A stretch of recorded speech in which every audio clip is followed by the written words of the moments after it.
Good evening friends, मैं रत्नेश त्रिपाठी हाजिर हूँ एक बार फिर से औसर क्लासेस में आप सभी को लेकर के। आज हम लेकर के आए हैं कॉन्स्टिट्यूशन का नेक्स्ट पार्ट। पिछले 3-4 पार्ट हमने पढ़े हैं और आज हम नेक्स्ट पार्ट लेकर के आए हैं। तो पिछले पार्ट में हमने आप लोगों को बताया था रेगुलेटिंग एक्ट पारित होने के बारे में, ठीक है। फिर मैंने कहा था इसके बारे में विस्तार से नेक्स्ट क्लास में पढ़ेंगे। रेगुलेटिंग एक्ट में क्या क्या था, क्या क्या नियम और कानून रेगुलेटिंग एक्ट में बनाए गए थे। तो हमने बताया था कि जो रेगुलेटिंग एक्ट था वो 1773 में रेगुलेटिंग एक्ट बनाया गया था।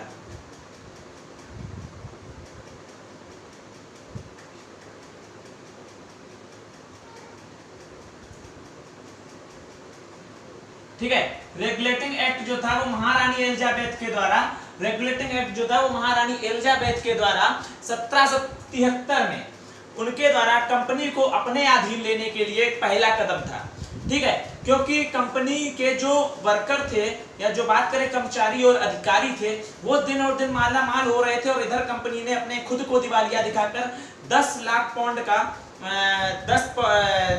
का उधार मांग लिया था।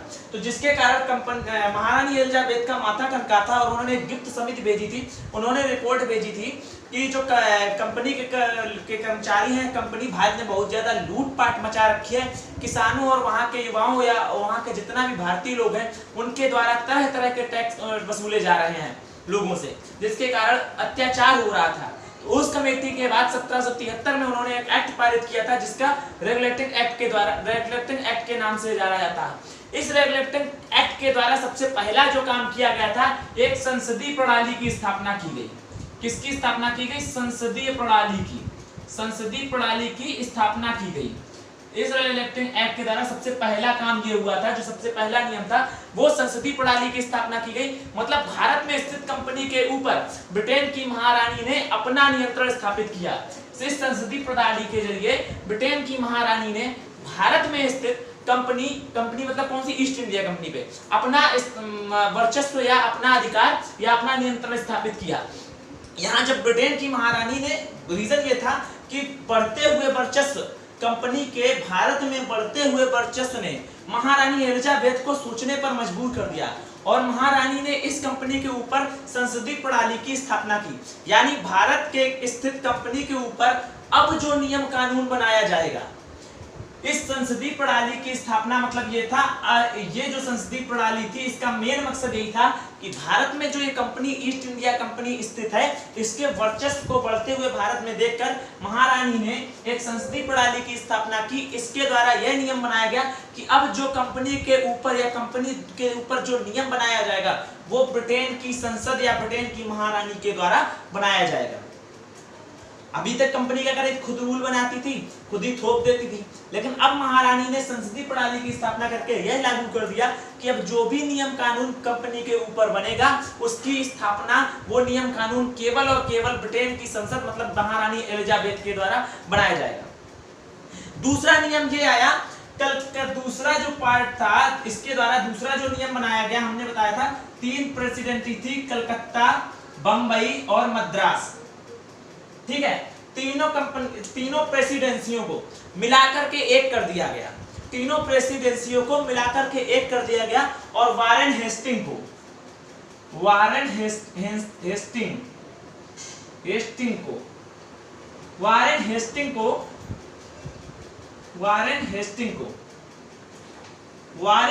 को वहां का गवर्नर जनरल बना दिया।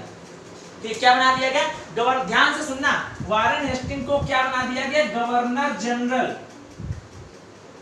जनरल, ठीक है। क्यों? अभी तक ये वारेन हेस्टिंग कौन था?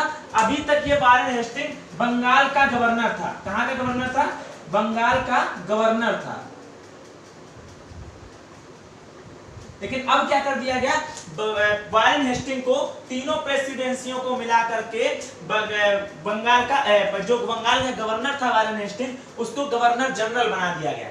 अभी तक जब ये तीनों, कलकत्ता, बंबई और मद्रास, तीनों प्रेसिडेंसियां जब अलग अलग थी तो इनके लिए गवर्नर होते थे, मतलब राज्यपाल होता था। लेकिन 1773 एक्ट के द्वारा इन तीनों प्रेसिडेंसियों को मिलाकर के एक कर दिया गया और जो गवर्नर होता था, जो गवर्नर का काम खत्म हो गया, ठीक है। लेकिन अब जो बंगाल का इस समय जो गवर्नर था उनको उठा करके गवर्नर जनरल बना दिया।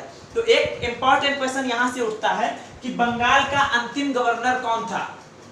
बंगाल का अंतिम गवर्नर जनरल कौन था? तो वारेन हेस्टिंग। और पहला गवर्नर जनरल कौन था? तो वो भी वारेन हेस्टिंग था। पहला, ठीक है, और अंतिम। तो जो वारेन हेस्टिंग था वो अंतिम गवर्नर और पहला गवर्नर जनरल बना इंडिया 1773 रेगुलेटिंग एक्ट के द्वारा। 1773 एक्ट का दूसरा नियम ये लागू हुआ कि कलकत्ता, बंबई और मद्रास तीनों प्रेसिडेंसियों को एक मिला दिया गया और इनको जो राज्यपाल होता था इनके लिए उसको खत्म करके एक गवर्नर जनरल, मतलब जनरल राज्यपाल, ठीक है, का नेतृत्व किया जाएगा। अब गवर्नर जनरल बनाया किसे गया? वो वारेन हेस्टिंग को बनाया गया, ठीक है। तो और ये जो गवर्नर जनरल होता था 4 सदस्यों के माध्यम से पूरा नियंत्रण, इसका शासन जो था नियंत्रण करता था। 4 सदस्यों के माध्यम से पूरी प्रेसिडेंसी पर जो एक बनाई गई थी उस पर नियंत्रण करता था, ठीक है। तीसरा जो इसका पॉइंट था, इसमें ये एक 24 सदस्यीय बोर्ड का गठन किया गया, ठीक है। तीसरा पॉइंट इसमें था, इसमें 24 सदस्यों वाली, जिसमें 24 सदस्य थे, उस बोर्ड का गठन किया गया। और इस बोर्ड का काम था कि इस बोर्ड का काम क्या था? कंपनी के ऊपर अपना नियंत्रण यही जो 24 सदस्यीय बोर्ड थी वही स्थापित करती थी या करने का प्रयास कर रही थी। अभी कंपनी पे ये पहला कदम था कि जिससे महारानी एलिजाबेथ ने कंपनी पर अपना नियंत्रण स्थापित करने की पहला कदम उठाया था। तो इस पहले कदम के अंतर्गत तीसरा पॉइंट ये था कि इसके लिए 24 सदस्यों वाली बोर्ड का गठन किया गया, जिसे निदेशक बोर्ड के नाम से जानते थे। किस बोर्ड से? निदेशक बोर्ड के नाम से। इसे निदेशक बोर्ड के नाम से जानते थे, ठीक है। इसमें 24 सदस्य थे और इसका काम क्या था? यह 24 सदस्यीय बोर्ड जो थी ये कंपनी के ऊपर अपना नियंत्रण स्थापित करने की कोशिश कर रही थी, ठीक है। अगला नियम ये बनाया गया कि बिना लाइसेंस के व्यापार वर्जित कर दिया गया। बिना लाइसेंस के व्यापार, अभी तक क्या होता था, जो कंपनी के प्राइवेट कर्मचारी थे वो साइड से अपनी बिना लाइसेंस की एक कंपनी खोल लेते थे और अपना खुद का व्यापार करने लगते थे और उस व्यापार के जरिए वो भारत में लूटमार मचा रहे थे। तो अब महारानी ने क्या कर दिया? एलिजाबेथ ने चौथा नियम यहाँ पे ये लागू कर दिया कि बिना लाइसेंस प्राप्त किए आप वहां पर भारत में व्यापार नहीं कर सकते हैं। बिना अगर लाइसेंस के आप भारत में व्यापार करने की कोशिश करेंगे तो आप देशद्रोह के मामले में बंद कर दिए जाएंगे, देशद्रोह कहा जाएगा ये। तो इसीलिए अब चौथा नियम ये बनाया गया कि बिना लाइसेंस लिए कोई भी व्यक्ति भारत में व्यापार नहीं कर सकता था, ठीक है। अब मेन पॉइंट जो अब इनका सबका जो मेन पॉइंट था वो ये था कि ये जो 1773 का रेगुलेटिंग एक्ट आया ये लिखित था। तो ये कंपनी के लिए जो पहला लिखित संविधान था वो कंपनी के लिए पहला लिखित संविधान ये 1773 का रेगुलेटिंग एक्ट बना। हमने बताया था ब्रिटेन का संविधान कैसा था? अलिखित, लेकिन ये जो पॉइंट आए थे ये लिखित आए थे। तो इसके लिए ये जो अब यही जो पॉइंट थे यही जो 1773 का रेगुलेटिंग एक्ट था ये भारत के संविधान के लिए सीढ़ियों का काम करेंगे। क्या काम करेंगे? ये कंपनी का जब पहला लिखित संविधान बना तो आने वाले समय में यही हमारे संविधान के लिए सीढ़ियों का काम या आधार का काम इसी ने किया, ठीक है। इसके अंतर्गत जो नेक्स्ट नियम जोड़ा गया 5वां, उसके अंतर्गत एक फोर्ट विलियम, क्या था? फोर्ट विलियम नाम की बंगाल में एक जगह थी, फोर्ट विलियम नामक जगह थी जहां पर भारतीय रहते थे। यहाँ पर जो रहते थे वो भारतीय रहते थे। फोर्ट विलियम जो इस एक्ट के अंतर्गत 5वां नियम यह था कि फोर्ट विलियम जो बंगाल में एक जगह थी वहां पर रहने वाले भारतीयों के ऊपर अब जो नियम कानून बनेंगे वो ब्रिटेन की संसदीय प्रणाली के द्वारा ही लगाए जाएंगे या बनाए जाएंगे। अभी तक भारत का शासक जो था वो बना रहा था, लेकिन अब क्या कर दिया गया, जो फोर्ट विलियम जगह थी बंगाल की वहां पर रहने वाले भारतीयों के लिए जो भी रूल या नियम बनेगा, कानून बनेगा, वो आपकी कंपनी के ऊपर जो 24 सदस्यीय बोर्ड का गठन हुआ निदेशक बोर्ड का, वो अब नियम कानून बनाएगी, ठीक है। मतलब यह ब्रिटिश सरकार बनाएगी, ऐसा ही बोल सकते हैं, ठीक है। इसका इसमें सबसे बड़ा अब नियम कानून में बात करी जाए तो ब्रिटिश सरकार इतनी परिपक्व हो गई थी कि नियम कानून के लिए उसने सुप्रीम कोर्ट की स्थापना कर दी। ध्यान से सुनिए, मोस्ट इंपॉर्टेंट पॉइंट है ये। 1773 के रेगुलेटिंग एक्ट के द्वारा 1773 रेगुलेटिंग एक्ट के द्वारा 1774 में कलकत्ता में, ठीक है, कलकत्ता में एक सुप्रीम कोर्ट की स्थापना करी गई। किसकी स्थापना की गई? सुप्रीम कोर्ट की स्थापना की गई। बेस्ट इंपॉर्टेंट पॉइंट है, बहुत पूछा जाता है एग्जाम में। 1773 के रेगुलेटिंग एक्ट के द्वारा 1774 में कलकत्ता में एक सुप्रीम कोर्ट की स्थापना की गई, जिसमें एक मुख्य न्यायाधीश था और 3 अन्य न्यायाधीश थे। क्या था इसमें? एक मुख्य न्यायाधीश, एक मुख्य और 3 अन्य न्यायाधीश, ठीक है। मतलब टोटल कितने थे? 4 न्यायाधीश था। न्यायाधीश मतलब जज, ठीक है। एक मुख्य जज था और 3 अन्य जज थे, ठीक है। इसमें क्या हुआ, ध्यान इंपॉर्टेंट पॉइंट है, एक बार फिर से सुन लीजिए। 1773 रेगुलेटिंग एक्ट के द्वारा 1774 में कलकत्ता में सुप्रीम कोर्ट की स्थापना की गई, जिसमें एक मुख्य न्यायाधीश था और 3 अन्य न्यायाधीश थे, ठीक है। 3 अन्य न्यायाधीश थे। जो मुख्य न्यायाधीश थे उनका नाम था एलिजाह इम्पे, ठीक है। और जो 3 अन्य न्यायाधीश थे उनके नाम थे, पहला हाइड, दूसरा चैम्बरसन, ठीक है, और तीसरा और कौन? लेमेस्टर।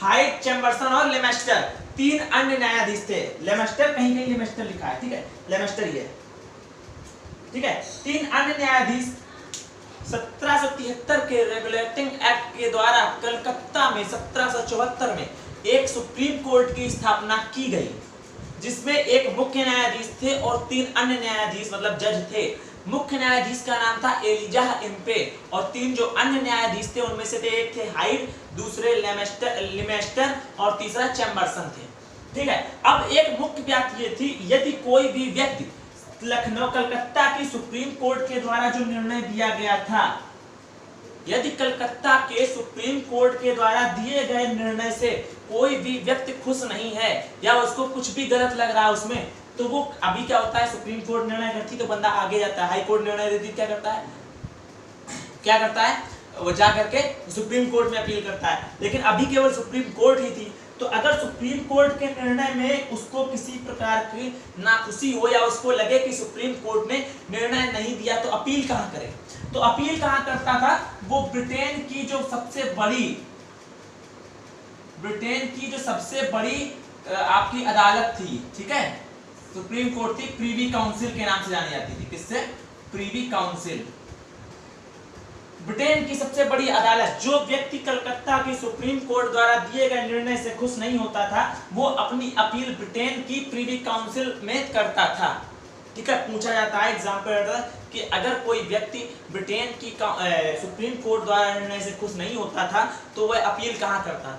तो याद रखना, ब्रिटेन की प्रीवी काउंसिल, ये ब्रिटेन की अदालत थी जिसका नाम था, जैसे हमारे यहाँ बोला सुप्रीम कोर्ट, हाई कोर्ट, तो वहाँ क्या थी? सबसे बड़ी अदालत थी ये, क्या था उसका नाम? प्रीवी काउंसिल, ठीक है। अभी हमने बताया था कि अगर कोई भी व्यक्ति संतुष्ट नहीं हो रहा तब ये होता था, ठीक है। अब बात हमने करी कहाँ? आज 1773 के रेगुलेटिंग एक्ट, जिसमें हमने आपको 6 मेन पॉइंट बताए थे। तो सबसे पहला पॉइंट था कि 1773 रेगुलेटिंग एक्ट के द्वारा महारानी एलिजाबेथ ने संसदीय प्रणाली की स्थापना करी।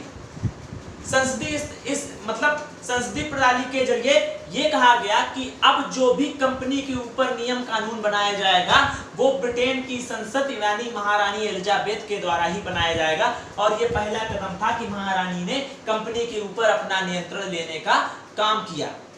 उसके द्वारा दूसरा पॉइंट ये था कि कलकत्ता, बंबई, मद्रास, जो तीनों प्रेसिडेंसियां अलग अलग थी, इनको मिलाकर एक कर दिया गया था।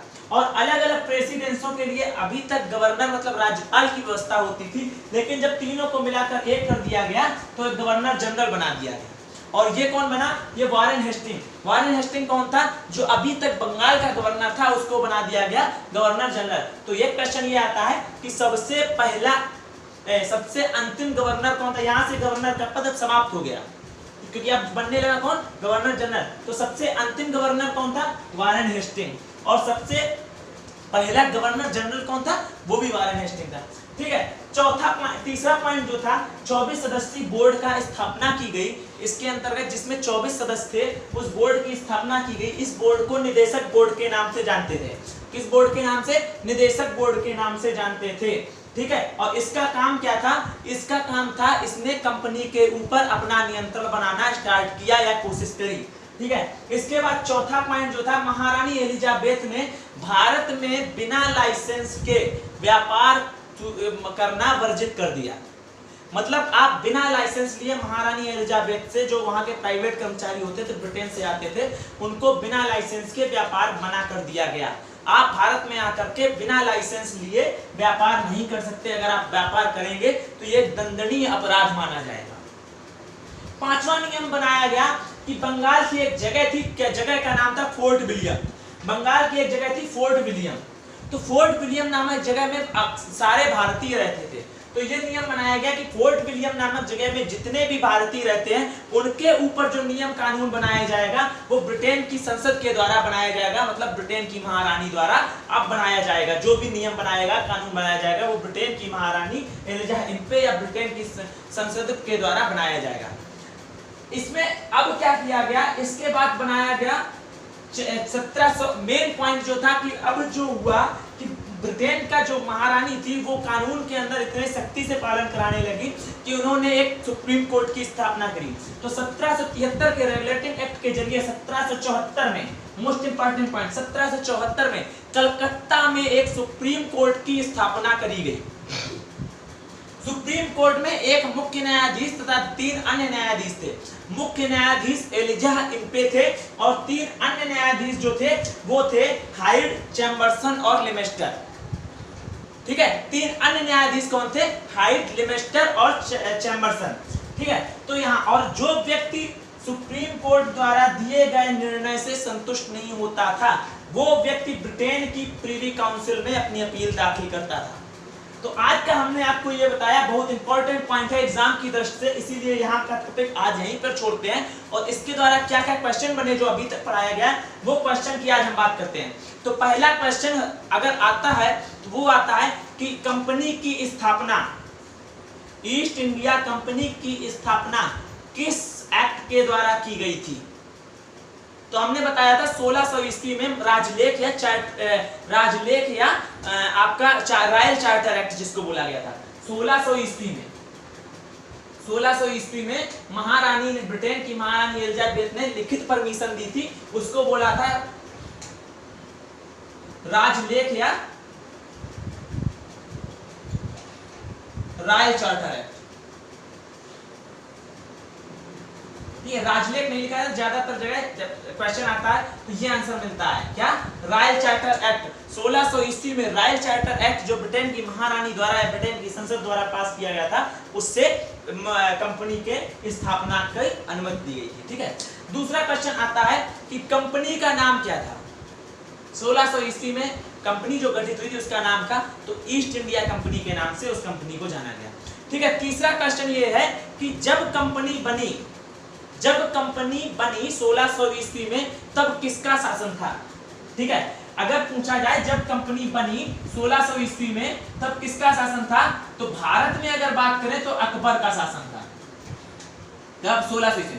और अगर ब्रिटेन में बात करें तो महारानी एलिजाबेथ का, ठीक है। अगर बात करी जाए कि 1600 ईस्वी में जब कंपनी का गठन हुआ तो किसका शासन था, अगर भारत में पूछा जाए तो अकबर का शासन था और ब्रिटेन में पूछा जाए तो महारानी एलिजाबेथ का शासन था। फिर इसके बाद एक नेक्स्ट क्वेश्चन की बात करें तो नेक्स्ट क्वेश्चन ये बन सकता है एग्जाम की दृष्टि से कि जब कंपनी भारत आई 1608 ईस्वी में, जब कंपनी भारत आई, या पूछा जाता है कंपनी भारत कब आई तो 1608 ईस्वी में आई। फिर ये क्वेश्चन बन सकता है कि 1608 ईस्वी में जब कंपनी भारत आई तो किसका शासन था, तो किसका शासन था? 1608 की बात कर लें अब तो 1608 में जो शासन था वो था अकबर के बेटे जहांगीर का। भारत में किसका शासन था? अकबर के बेटे जहांगीर का शासन था, ठीक है। तो 1608 ईस्वी में जब कंपनी भारत आई तो किसका शासन था? जहांगीर में, ठीक है। अब इसके बाद नेक्स्ट क्वेश्चन बन सकता है जो अभी तक टॉपिक पढ़ाया गया है कि सबसे पहला अंग्रेज कौन था जो भारत आया? सबसे पहला अंग्रेज कौन था जो भारत आया? तो हमने बताया था कैप्टन हॉकिंस। कैप्टन हॉकिंस सबसे पहला अंग्रेज था जो भारत आया था और ये भारत आकर कहां उतरा था? गुजरात के बंदरगाह पर। कहां उतरा था? गुजरात के बंदरगाह पर उतरा था।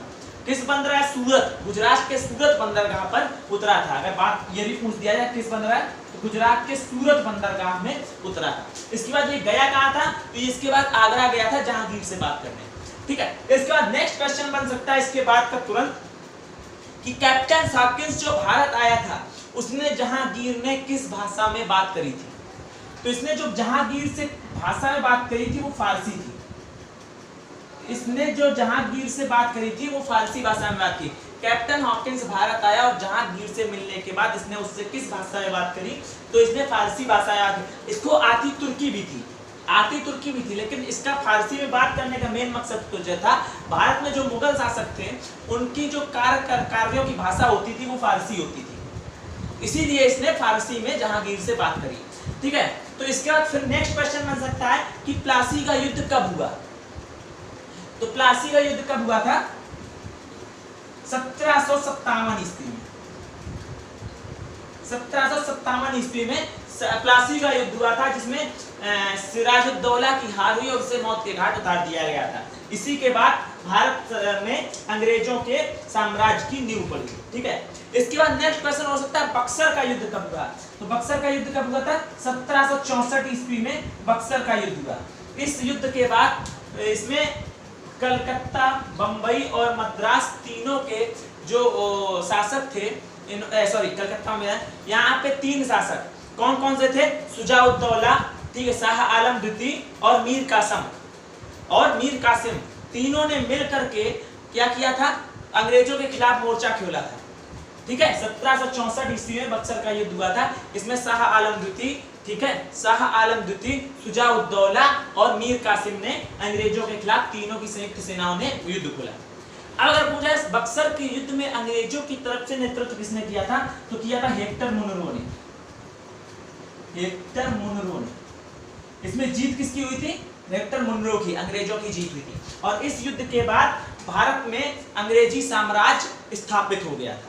ठीक है, इसके बाद नेक्स्ट क्वेश्चन आता है किस समिति के द्वारा रेगुलेटिंग एक्ट आया?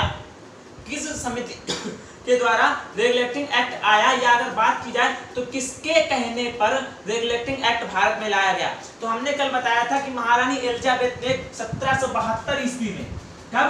1772 ईस्वी में एक गुप्त समिति का निर्माण किया था। किसका? गुप्त समिति का। इसी गुप्त समिति के कहने पर भारत में रेगुलेटिंग एक्ट कंपनी के ऊपर लाया गया। ठीक है, अब इसकी बात करें तो पूछा जाता है 1773 के रेगुलेटिंग एक्ट के तहत गठित की गई निदेशक बोर्ड में, अभी हमने बताया 24 सदस्यीय बोर्ड का गठन किया गया था। ठीक है, तो उसमें पूछा जाता है 1773 के रेगुलेटिंग एक्ट के तहत गठित की गई निदेशक बोर्ड में सदस्यों की संख्या कितनी थी? तो हमने बताया था 24 सदस्यीय। कितने सदस्य थे? 24 सदस्य। एक बार फिर क्वेश्चन सुन लो कि 1773 में रेगुलेटिंग एक्ट के द्वारा गठित निदेशक बोर्ड की समिति में कितने सदस्य थे? तो कितने सदस्य थे? 24 सदस्य थे।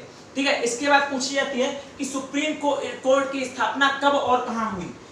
ठीक है, तो 1774 में, 1773 के रेगुलेटिंग एक्ट के द्वारा 1774 में सुप्रीम कोर्ट की स्थापना हुई और कहां हुई? कलकत्ता में।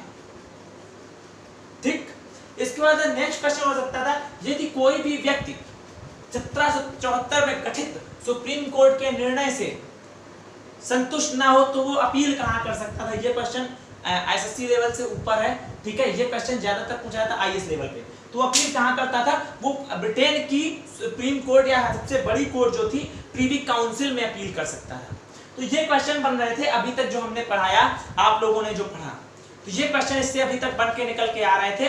और इसके बाद आप लोग इन क्वेश्चंस को नोट कर लीजिएगा। ठीक है, बाकी जैसे जैसे पॉलिटी खत्म हो जाएगी तो मैं पूरा क्वेश्चंस का नोट्स दे दूंगा आप लोगों को। तो जितने भी आपके ये क्वेश्चन बने एक बार इनको पढ़ते रहिएगा। और ज्यादातर चीजें आपको रखने की जरूरत नहीं है, एक बार अगर आप पढ़ते रहेंगे लगातार तो आपके दिमाग में चीजें घर कर जाती हैं।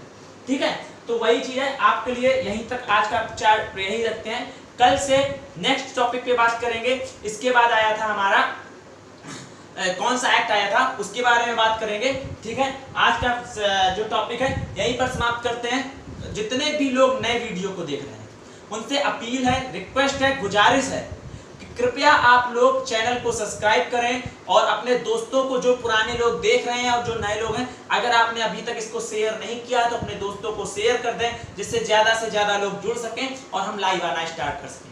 तो घर पर रहें, सुरक्षित रहें, मिलते हैं अगली क्लास में। जय हिंद।